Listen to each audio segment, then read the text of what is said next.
On the morning after the battle, the conquerors of Tumbleton looked out from the town walls to find their foes gone. The dead were strewn all around the city, and amongst them sprawled the carcasses of 3 dragons. One remained. Silverwing, good Queen Alisanne's mount in days of old, had taken to the sky as the carnage began, circling the battlefield for hours, soaring on the hot winds rising from the fires below. Only after dark did she descend, to land beside her slain cousins. Later, singers would tell of how she thrice lifted Vermithor's wing with her nose, as if to make him fly again, but this is most like a fable. The rising sun would find her flapping listlessly across the field, feeding on the burned remains of horses, men, and oxen. 8 of the 13 caltrops lay dead, amongst them Lord Owen Fossoway, Mark Ambrose, and bold John Roxton. Richard Rawdon had taken an arrow to the neck and would die the next day. 4 of the plotters remained, amongst them Sir Hobart Hightower and Lord Onwin Peake. And though Hard Hugh Hammer had died, and his dreams of kingship with him, the second betrayer remained. Ulf White had woken from his drunken sleep to find himself the last dragonrider, and possessed of the last dragon. The hammer's dead, and your boy is well, he is purported to have told Lord Peake. All you got left is me. When Lord Peake asked him his intentions, White replied, we march, just how you wanted. You take the city, I'll take the bloody throne, how's that? The next morning, Sir Hobart Hightower called upon him, to thrash out the details of their assault upon King's Landing. He brought with him 2 casks of wine as a gift, one of Dornish red and one of Arbor gold. Though Ulf the Sot had never tasted a wine he did not like, he was known to be partial to the sweeter vintages. No doubt Sir Hobart hoped to sip the sour red whilst Lord Ulf quaffed down the Arbor gold. Yet something about Hightower's manner, he was sweating and stammering and too hearty by half, the squire who served them testified later pricked White's suspicions. Wary, he commanded that the Dornish red be set aside for later, and insisted Sir Hobart share the Arbor gold with him. History has little good to say about Sir Hobart Hightower, but no man can question the manner of his death. Rather than betray his fellow caltrops, he let the squire fill his cup, drank deep, and asked for more. Once he saw Hightower drink, Ulf the Sot lived up to his name, putting down 3 cups before he began to yawn. The poison in the wine was a gentle one. When Lord Ulf went to sleep, never to awaken, Sir Hobart lurched to his feet and tried to make himself retch, but too late. His heart stopped within the hour. No man ever feared Sir Hobart's sword, Mushroom says of him, but his wine cup was deadlier than Valyrian steel. Afterward Lord Onwin Peake offered 1,000 golden dragons to any knight of noble birth who could claim Silverwing. 3 men came forth. When the first had his arm torn off and the second burned to death, the third man reconsidered. By the time Peake's army, the remnants of the great host that Prince Darren and Lord Ormond Hightower had led all the way from Aldtown, was falling to pieces, as deserters fled Tumbleton by the score with all the plunder they could carry. Bowing to defeat, Lord Onwin summoned his lords and sergeants and ordered a retreat. The accused turncloak Adam Valerion, born Adam of Hull, had saved King's Landing from the Queen's foes, at the cost of his own life. Yet the Queen knew nothing of his valor. Rhaenyra's flight from King's Landing had been beset with difficulty. At Rosby, she found the castle gates barred at her approach, by the command of the young woman whose claim she had passed over in favor of a younger brother. Young Lord Stokeworth's castellan granted her hospitality, but only for a night. They will come for you, he warned the Queen, and I do not have the power to resist them. Half of her gold cloaks deserted on the road, and one night her camp was attacked by broken men. Though her knights beat off the attackers, Sir Balin Birch was felled by an arrow, and Sir Lionel Bentley, a young knight of the Queensguard, suffered a blow to the head that cracked his helm. He perished raving the following day. The Queen pressed on toward Duskendale. House Darkland had been amongst Rhaenyra's strongest supporters, but the cost of that loyalty had been high. Lord Gunthor had lost his life in the Queen's service, as had his uncle Stephen. Duskendale itself had been sacked by Sir Criston Cole. Small wonder then that Lord Gunthor's widow was less than overjoyed when her grace appeared at her gates. Only the intercession of Sir Harold Dark persuaded Lady Meredith to allow the Queen within her walls at all. The Darks were distant kin to the Darklands, and Sir Harold had once served as a squire to the late Sir Stephen, and only upon the condition that she would not remain for long. Once safely behind the walls of the Dun Fort, overlooking the harbour, Rhaenyra commanded Lady Darkland's maester to send word to Grand Maester Gerardis on Dragonstone, asking that a ship be sent at once to take her home. 3 ravens flew, the town chronicles assert. Yet as the days passed, no ship appeared. Nor did any reply return from Geraardes on Dragonstone, to the queen's fury. Once again she began to question her Grand Maester's loyalty. The queen had better fortune elsewhere. From Winterfell, Cregan Stark wrote to say that he would bring a host south as soon as he could, but warned that it would take some time to gather his men. For my realms are large, and with winter upon us, we must needs bring in our last harvest, or starve when the snows come to stay. The Northmen promised the queen 10,000 men, younger and fiercer than my winter wolves. The Maiden of the Vale promised aid as well, when she replied from her winter castle, the gates of the moon. But with the mountain passes closed by snow, her knights would need to come by sea. If House Valerion would send its ships to Gulltown, Lady Jane wrote, she would dispatch an army to Duskendale at once. If not, she must needs hire ships from Bravos and Pentos, and for that she would need coin. Queen Rhaenyra had neither gold nor ships. When she had sent Lord Corlys to the dungeons she had lost her fleet, and she had fled King's Landing in terror of her life, without so much as a coin. Despairing and fearful, her grace walked the castle battlements of Duskendale weeping, growing ever more grey and haggard. She could not sleep and would not eat.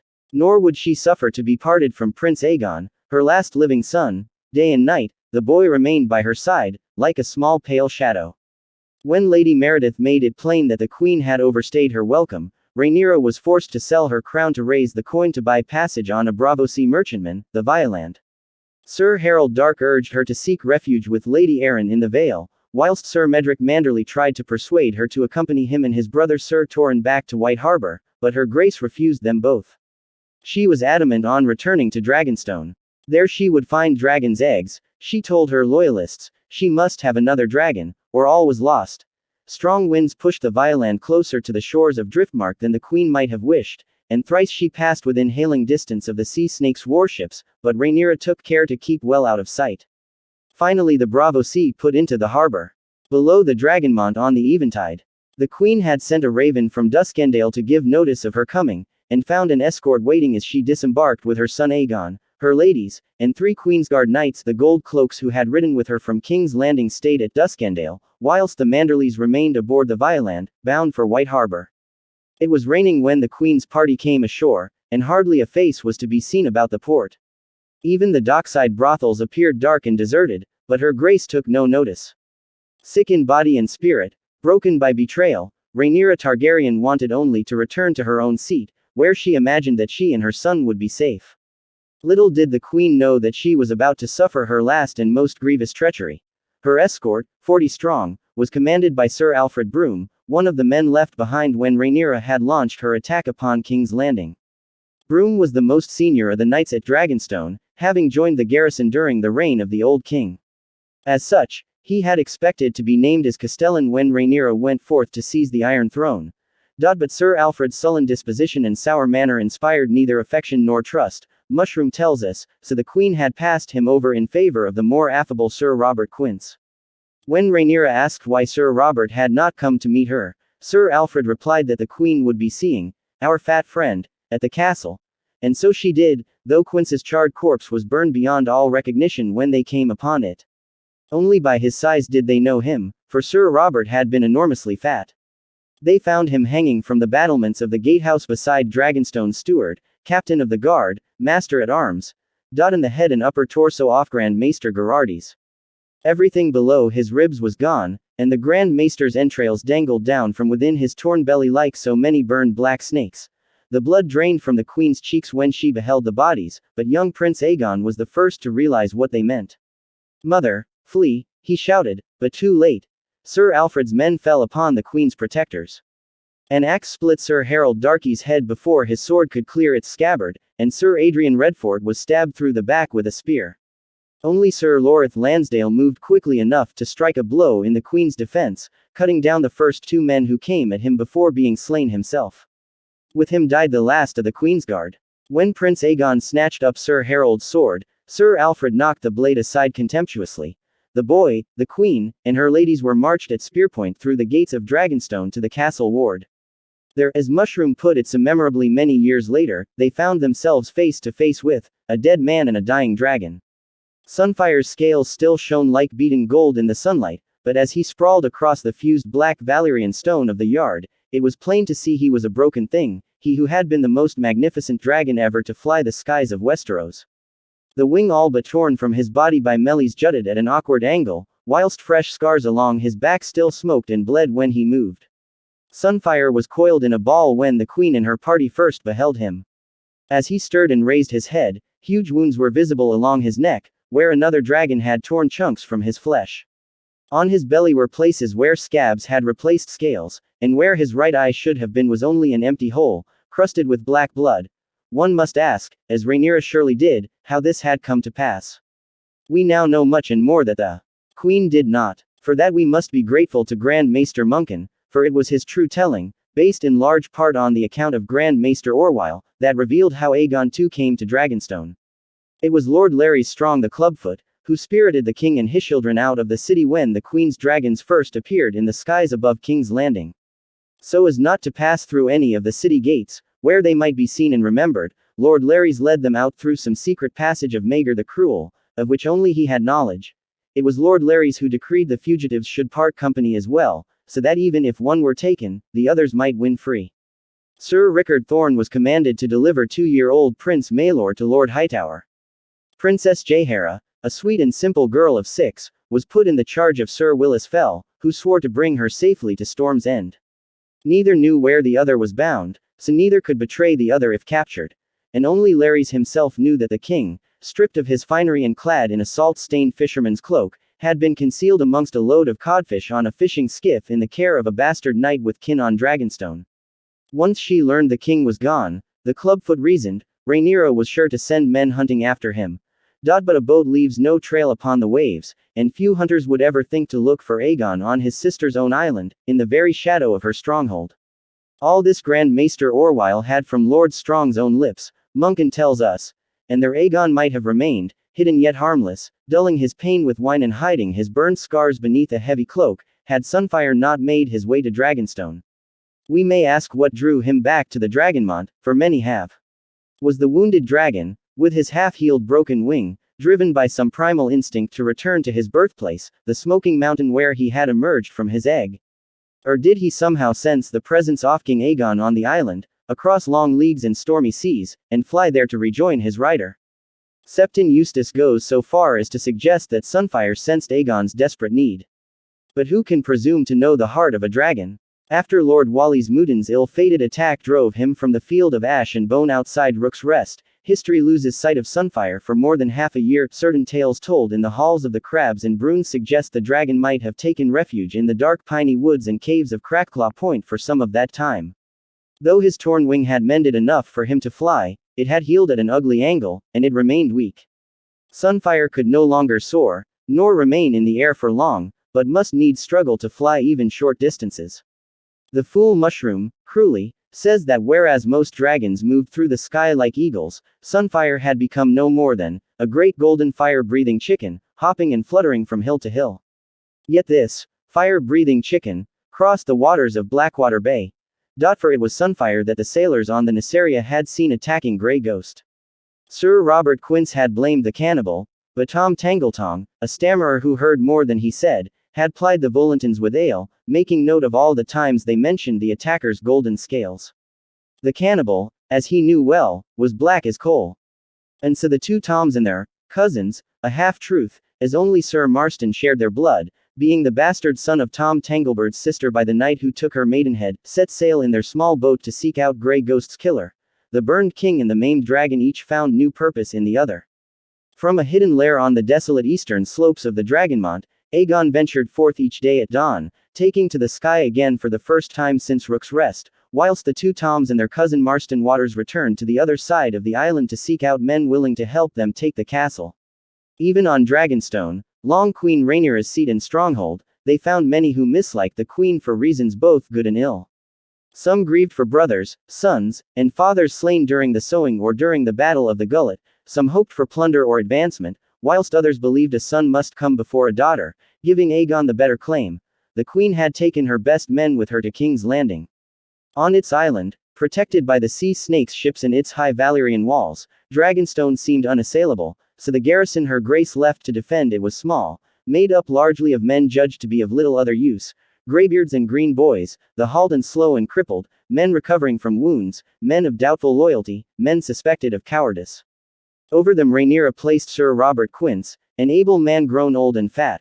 Quince was a steadfast supporter of the Queen, all agree, but some of the men under him were less leal, harboring certain resentments and grudges for old wrongs, real or imagined. Prominent amongst them was Sir Alfred Broome. Broome proved more than willing to betray his queen in return for a promise of lordship, lands, and gold should Aegon II regain the throne. His long service with the garrison allowed him to advise the king's men on Dragonstone's strengths and weaknesses, which guards could be bribed or won over, and which must needs be killed or imprisoned. When it came, the fall of Dragonstone took less than an hour. Men traduced by Broome opened a postern gate during the Hour of Ghosts to allow Sir Marston Waters, Tom Tangletong, and their men to slip into the castle unobserved. While one band seized the armory and another took Dragonstone's leal guardsmen and master-at-arms into custody, Sir Marston surprised Grand Maester Gerardys in his rookery, so no word of the attack might escape by Raven. Sir Alfred himself led the men who burst into the Castellan's chambers to surprise Sir Robert Quince. As Quince struggled to rise from his bed, Broome drove a spear into his huge pale belly. Mushroom, who knew both men well, says Sir Alfred misliked and resented Sir Robert. This may well be believed, for the thrust was delivered with such force that the spear went out Sir Robert's back, through the featherbed and straw mattress, and into the floor beneath. Only in one respect did the plan go awry. As Tom Tangletong and his ruffians smashed down the door of Lady Baela's bedchamber to take her prisoner, the girl slipped out her window, scrambling across rooftops and down walls until she reached the yard. The king's men had taken care to send guards to secure the stable where the castle dragons had been kept, but Baela had grown up in Dragonstone, and knew ways in and out that they did not. By the time her pursuers caught up with her, she had already loosed Moondancer's chains and strapped a saddle onto her. So it came to pass that when King Aegon II flew Sunfire over Dragonmont's smoking peak and made his descent, expecting to make a triumphant entrance into a castle safely in the hands of his own men, with the queen's loyalists slain or captured, up to meet him rose Baela Targaryen, Prince Daemon's daughter by the Lady Lena, as fearless as her father. Moondancer was a young dragon, pale green, with horns and crest and wingbones of pearl. Aside from her great wings, she was no larger than a warhorse, and weighed less. She was very quick, however, and Sunfire, though much larger, still struggled with a malformed wing and had taken fresh wounds from Grey Ghost. They met amidst the darkness that comes before the dawn, shadows in the sky lighting the night with their fires. Moondancer eluded Sunfire's flames, eluded his jaws, darted beneath his grasping claws, then came around and raked the larger dragon from above, opening a long smoking wound down his back and tearing at his injured wing. Watchers below said that Sunfire lurched drunkenly in the air, fighting to stay aloft, whilst Moondancer turned and came back at him, spitting fire. Sunfire answered with a furnace blast of golden flames so bright it lit the yard below like a second sun, a blast that took Moondancer full in the eyes. Like as not, the young dragon was blinded in that instant, yet still she flew on, slamming into Sunfire in a tangle of wings and claws. As they fell, Moondancer struck at Sunfire's neck repeatedly, tearing out mouthfuls of flesh, whilst the elder dragon sank his claws into her underbelly. Robed in fire and smoke, blind and bleeding, Moondancer beat her wings desperately as she tried to break away, but all her efforts did was slow their fall. The watchers in the yard scrambled for safety as the dragons slammed into the hard stone, still fighting. On the ground, Moondancer's quickness proved of little use against Sunfire's size and weight. The green dragon soon lay still. The golden dragon screamed his victory and tried to rise again, only to collapse back to the ground with hot blood pouring from his wounds. King Aegon had leapt from the saddle when the dragons were still 20 feet from the ground, shattering both legs. Lady Baela stayed with Moondancer all the way down. Burned and battered, the girl still found the strength to undo her saddle chains and crawl away as her dragon coiled in her final death throes. When Alfred Broome drew his sword to slay her, Marston Waters wrenched the blade from his hand. Tom Tangletong carried her to the maester. Thus did King Aegon II win the ancestral seat of House Targaryen, but the price he paid for it was dire. Sunfire would never fly again. He remained in the yard where he had fallen, feeding on the carcass of Moondancer, and later on sheep slaughtered for him by the garrison. And Aegon too lived the rest of his life in great pain, though to his honor, when Grand Maester Gerardys offered him milk of the poppy, he refused. "I shall not walk that road again," he said. "Nor am I such a fool as to drink any potion you might prepare for me." You are my sister's creature. At the king's command, the chain that Princess Rhaenyra had torn from Grand Maester Orwyle's neck and given to Gerardes was now used to hang him.